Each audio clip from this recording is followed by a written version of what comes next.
We are back live with another Johnnie Torch Live broadcast, an impromptu broadcast today because the Titans trailer for DC Universe's first offering has dropped.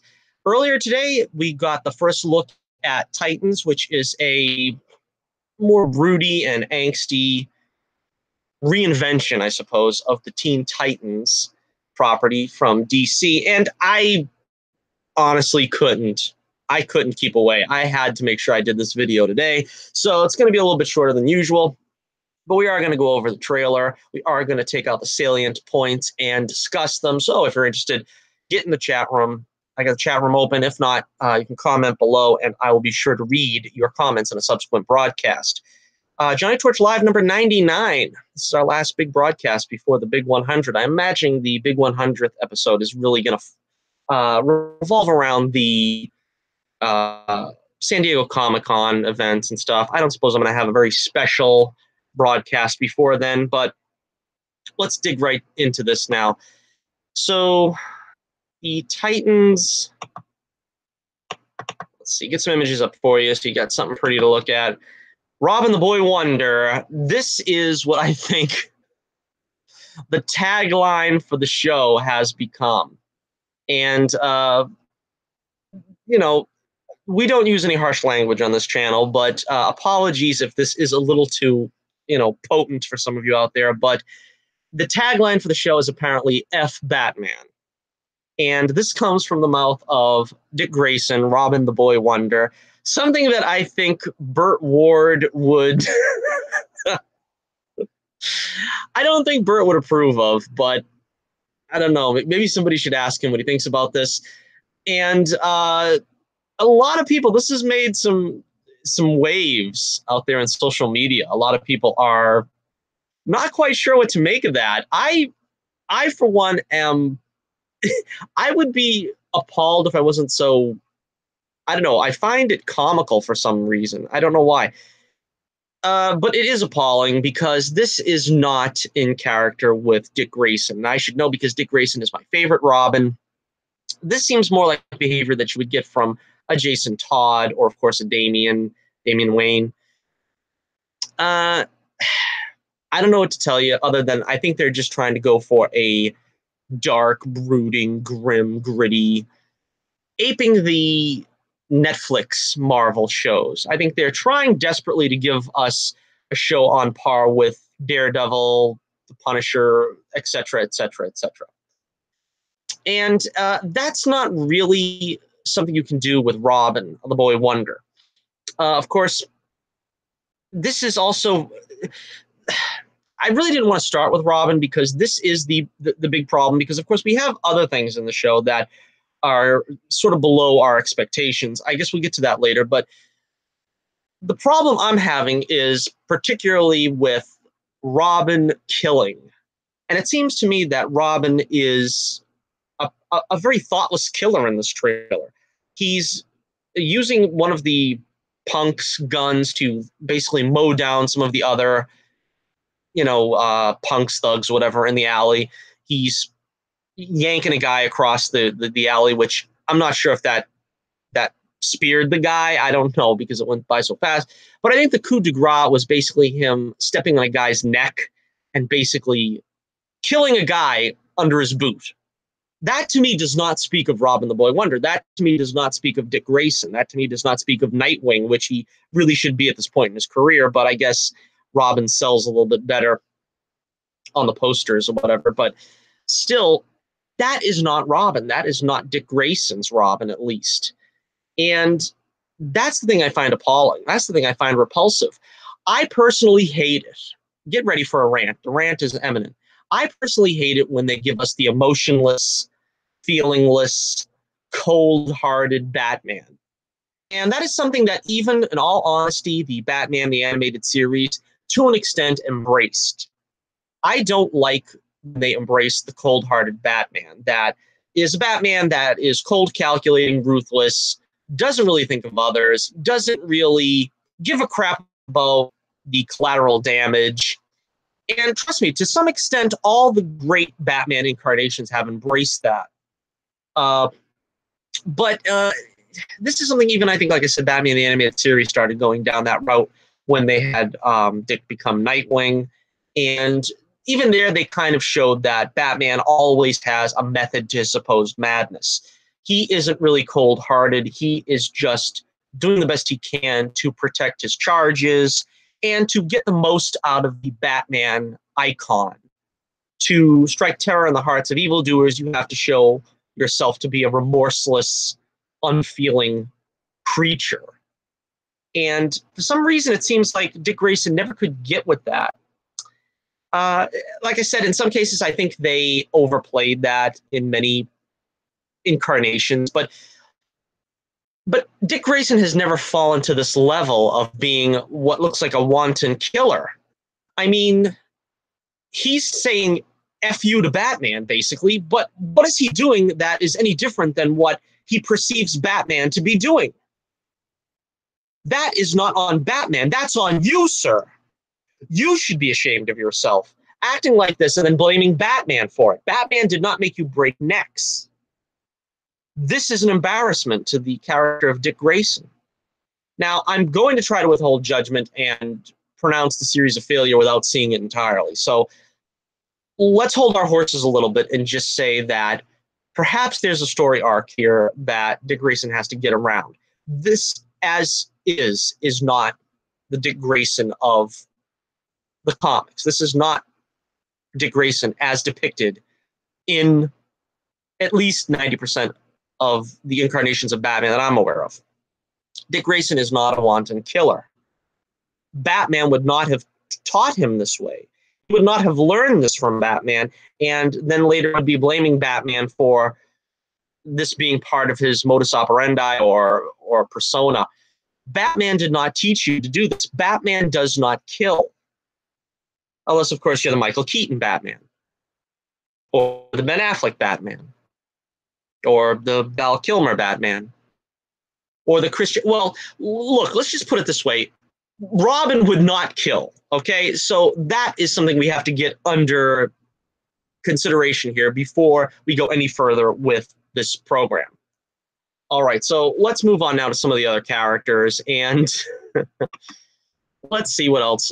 Let's take a look first at Starfire, which is basically the second big point of contention that fans are having with the show, because, of course, Anna Dopp, I believe is her name. I'm not sure the pronunciation, but of course, they are not making Starfire orange, apparently. And a lot of the complaints from the set photos and stuff was that the costumes look cheap, the costumes look chintzy, they don't look like costumes befitting of the characters, at least as far as Starfire and Beast Boy were concerned. There was a lack of makeup that would make them look like the characters. Apparently, they are not going to go with an orange Starfire. Now, this, again, of course, is disappointing. To me, this is probably not the biggest problem the show faces, but some are going to be disappointed to find out that they are not going to go that extra mile to be authentic. Before anybody else gets up in arms and starts complaining, racism, you don't want to see a black actress play a role. No, that has never been the problem. And I've said it before, and I will say it again. If you're too thick to understand, please try to listen carefully to the next sentence. The problem is not whether a black actress should or shouldn't play Starfire. The problem is if they are going to give her the appropriate look. As I said before, nobody complained when Zoe Saldana played Gamora. Because why? She's a black actress playing an alien. The alien, in order to look like the alien, would need makeup. The actress to look like the alien would need makeup. And Zoe Saldana wore the makeup very well and gave us a comic-accurate Gamora. That is all fans are asking of Starfire.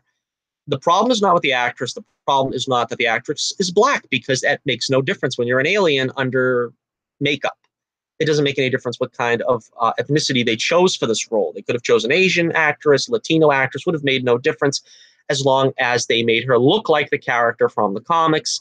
They chose not to do that, or to sort of underplay that. I think what they kind of showed is that she kind of glows or something, emanates a glow, and her eyes turn green, and that kind of symbolizes the way she looks in the comics, but that is not the default look of Starfire in the show. Again, it looks like Starfire blows somebody apart with her powers. Again, I am not an authority on Teen Titans. I am not sure if Starfire has ever taken lives, but from what I remember of the character, she was very naive and very innocent, didn't seem like the kind of person that wanted to kill or, wanted to do harm in any way. At least that's how I perceive the character in the admittedly limited knowledge I have of the character. All right, let's take a look also at let me see. Let's take a look at Beast Boy. It takes me a while to get these images up, but apparently he is going to have some makeup on, at least in the one shot that was clear, that he was clearly visible. He did look green. His face did look green. I might not have noticed it. I've only seen the trailer 2 or 3 times, but I don't believe we see him turning into an animal. There's a lot of action in the dark that I might have overlooked, but I don't know if they're just going to do the Vixen thing where he just gets the powers of an animal and doesn't transform into an animal. Of course, everybody wants to see Beast Boy use those powers and show himself becoming an animal. That's kind of the point. Beast Boy, he becomes an animal. I don't think they're going to do that here. At least there's no evidence to that in the trailer.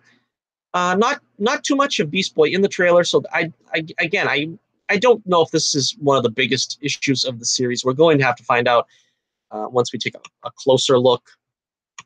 We also got a look at Hawk and Dove. And we got Hawk.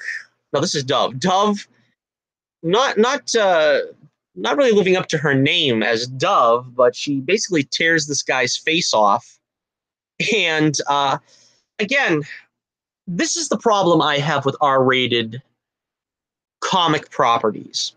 You've heard me rant on it before. Sit down because you're going to hear another. The problem with R-rated properties, this reminds me of Watchmen.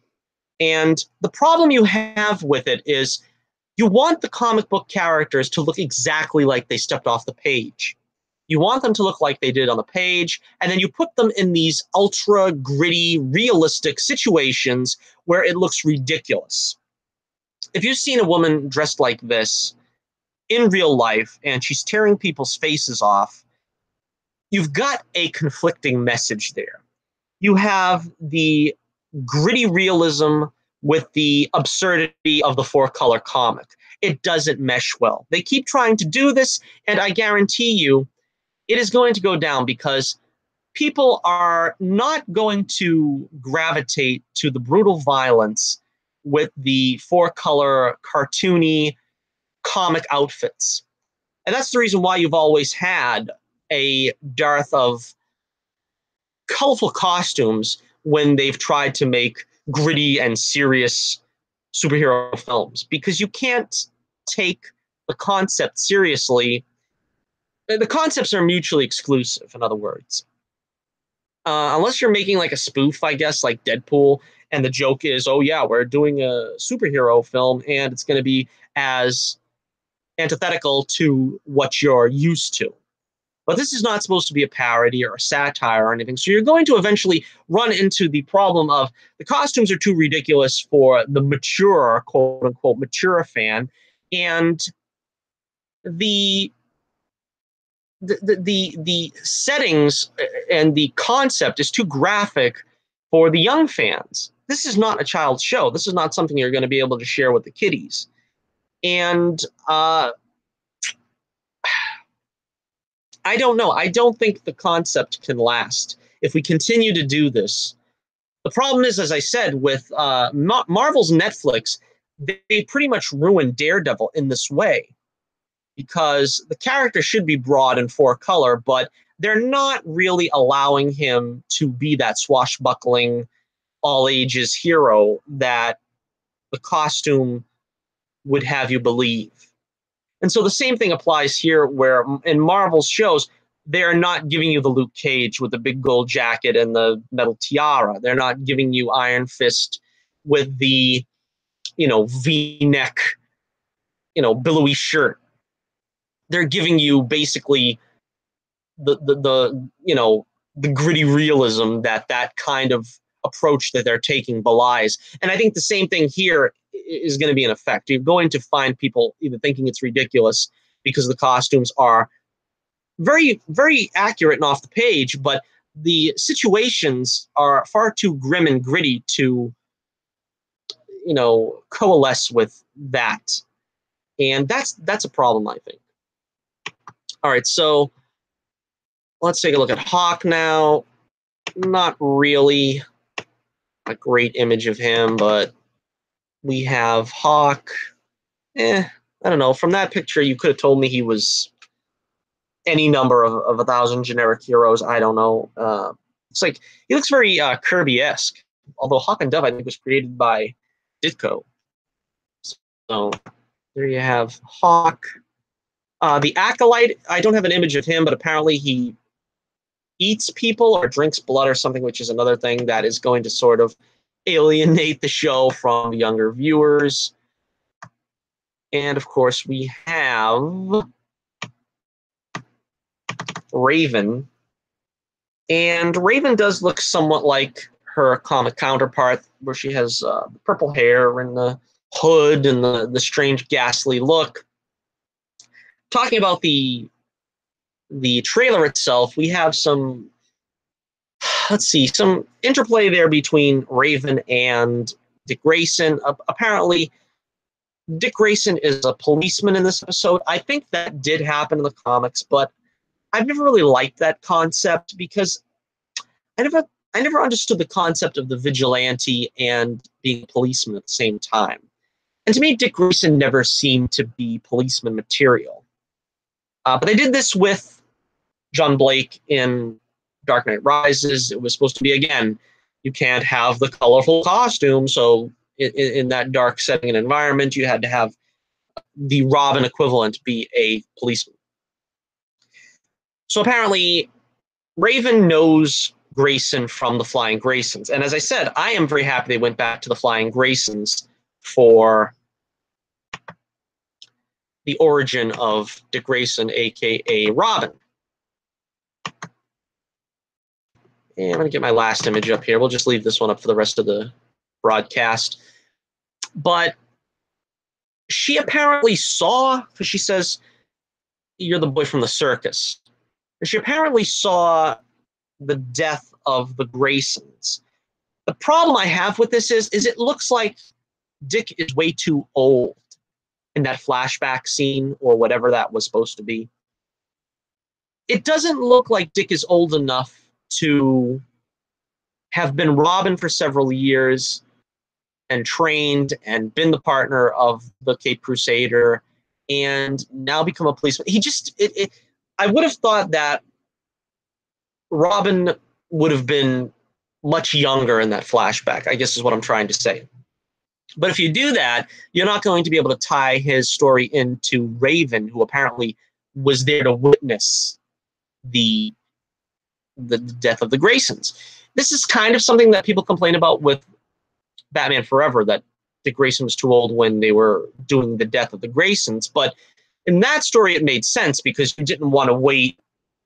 It was inconceivable, really, to wait for Dick to grow up in order to become Robin. You had to do it within a 2.5-hour movie. Here, they could have done the flashback and had Robin younger, and then you could see the progression of time where he learned under Batman and struck off on his own, this and that. But in this case, you have Raven tied to his origin, so she looks like she's 12 years old.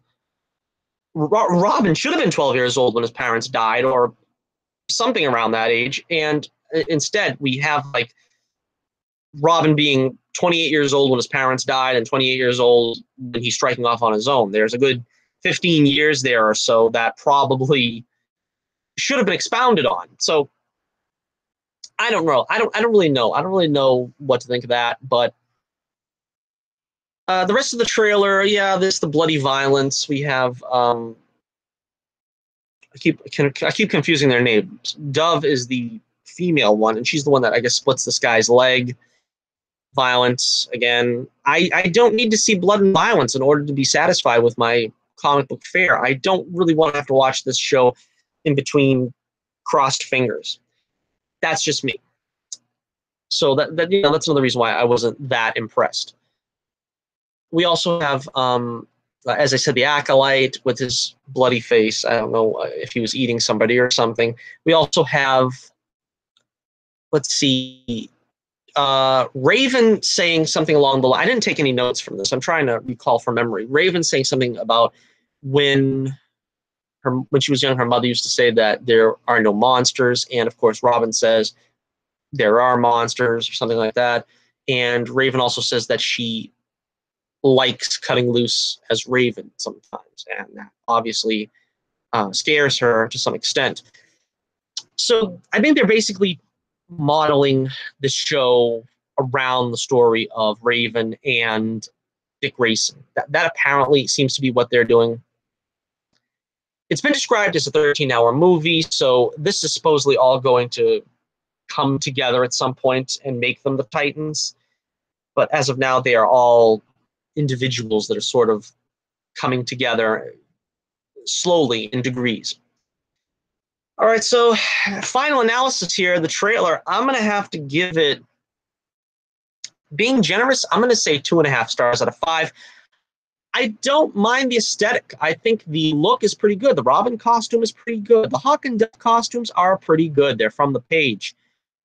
Beast Boy, jury's kind of still out with him. I don't know what to expect. Maybe if they show him using his powers, it might be interesting. I doubt we're going to get his full powers on a TV show budget, because essentially this still is a TV show, even though they have a higher budget than the CW shows and so forth.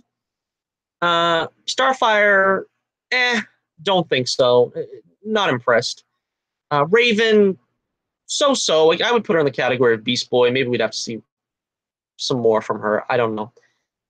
But somewhat underwhelming. And the main issues I have, though, is with the characterization of Dick Grayson. I don't see Dick Grayson very much in this Robin. I think the actor looks reasonably like Dick Grayson. I mean, as we expect Dick Grayson to look. So, I mean, maybe it's not the actor's fault, but they're not selling me on this is Dick Grayson. They don't seem to be selling me on the fact that Robin would become this. And I don't know why he would blame Batman for becoming this way, because Batman is not supposed to be a wanton killer. As I said, that is the one rule. And even if he didn't keep it 100% of the time in the Nolan trilogy, that is pretty much the takeaway from those films, that he is not going to cross that line. And I still find it pretty hypocritical if Dick Grayson is going to blame what he's become on Bruce Wayne, because Bruce Wayne took him in, channeled his fury. I think that's the reason why I still like Batman Forever as, I'd say, my third favorite Batman film, because I do feel they captured that, even if the trappings were a little off. You know, Two-Face not being that great, Riddler sort of they sort of overdid it, but the core of that story was Bruce Wayne, against his own better judgment, taking in, you know, an angry young man, so to speak, that he had to focus that and make that into something positive, something productive, something that was not going to destroy Dick Grayson. That's, I think, at the heart of the Batman-Robin relationship. And I don't really see that here. I don't really see that here, and I hope that maybe the show itself will change my mind. As far as I know, I heard there is a 7-day free trial. So I don't know if you can try to binge this in 7 days. Maybe I would probably try that before committing. Then I think it's like a $7.99 a month deal with a $75 yearly charge if you're going to accept the whole package for a full year for DC Universe. I probably would only go with a monthly fee. I don't really know, judging from this anyway, that it's worth an ongoing subscription. At least that's kind of my appraisal of it. So let me know what you think in the comments below. Thank you for joining me for this impromptu live broadcast, Johnnie Torch Live number 99. We're going to have the big 100th broadcast next time. And we're probably going to do it this weekend when we see the Aquaman trailer and all the other Comic-Con goodies that are going to be coming out. So join us again on Saturday. Make sure you check out all the other videos that I've done previously. They are still very much in circulation here. I'm going to put some up in a moment in the annotations for you to check out and enjoy.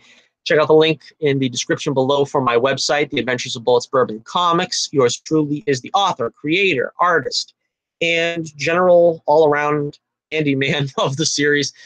And check out my link on my Twitter page. You can check out all kinds of goodies, the polls of the week that I do, all kinds of other goodies there for you to enjoy.